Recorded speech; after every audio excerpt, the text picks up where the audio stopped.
Video ba? Ano sabi niya? Papasahin ko lang ha. Kasi may sulat siya eh. Sabi niya, kain ka na Ivana Alawi sa Paris Overload ni Diwata Things.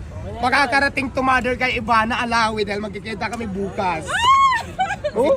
Magkikita Ayaw kami nga pala. sa... Para mabuhay din ako. Pipilitin kong makita siya bukas, kaya sasabihin ko ito. Dapat pala may picture ako.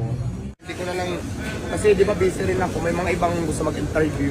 Eh syempre, mas priority yung business ko. Lalo na yung pumunta ka pa ng studio. Ano yan, medyo hassle na ako doon. Mas maganda na sila pumunta mismo dito. Pero kung dito lang sa pisto at nandito ako, willing naman. Pero kung mag-iipon pa pumunta ng studio, minsan mahirapan na ako sa oras kasi sobrang busy ko talaga. Mas tutok ako sa negosyo ko.